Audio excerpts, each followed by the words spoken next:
Every quarter you feed a Columbia parking meter will most likely end up funding one of the city's parking projects. But Columbia City Councilman Gary Kespel believes that quarter might actually be going to waste because of the way the city has been delaying its principal payments for projects like this parking garage and paying extra interest instead. It's like you or I charging things on a credit card and then not paying any principal. We just pay interest payments. That's exactly what this is. Kespel was looking through some city finance reports when he says he noticed something didn't seem right. I happened to see on there that they didn't start paying principal until 2017, which piqued my interest.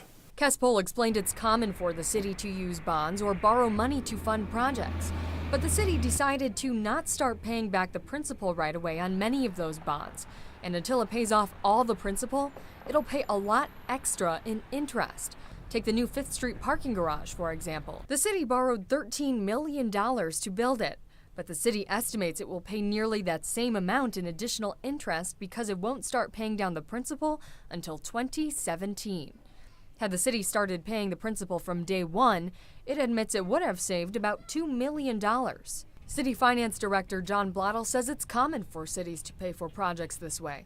He says the city would most likely have to raise utility rates by about $1 a month in order to pay the principal from day one. It's a personal thing. Would you rather pay more today to pay less 20 years from now? Or would you rather pay the same today and then pay the same amount 20 years from now? Because that's the argument.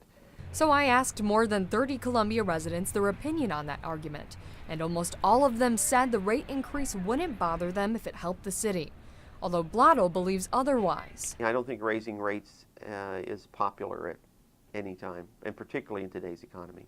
Councilman Kespel says that to his knowledge, he's the only person to ever have questioned this issue, although he says he's not really surprised no one else ever has, partially because of all the steps you have to take to view the financial reports in question. If you want to see them for yourself, you'd have to go to the city's website, then click City Government, find Financial Reports, find the 2011 adopted budget, then scroll all the way down and find the debt service report. It's a lot of numbers to go through, but after examining 8 of the city's 31 bonds since 1998, Kespel found the city has taken out more than $160 million in bonds. The city estimates it will pay more than $143 million in interest on those bonds due to delayed principal payments.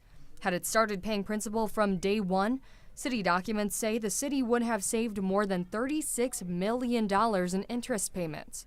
But Kespel says he had a banker make an estimate, and he says the city could have saved more than $60 million had it made principal payments from day one. To solve this problem, Kespel says he'll keep asking Blottle and the other council members to consider a small utility rate increase and to reissue the bonds. But he says his ultimate goal is to make sure Columbia's children aren't saddled with the city's debt when they grow up. Danielle McCarthy, KOMU 8 News, Columbia.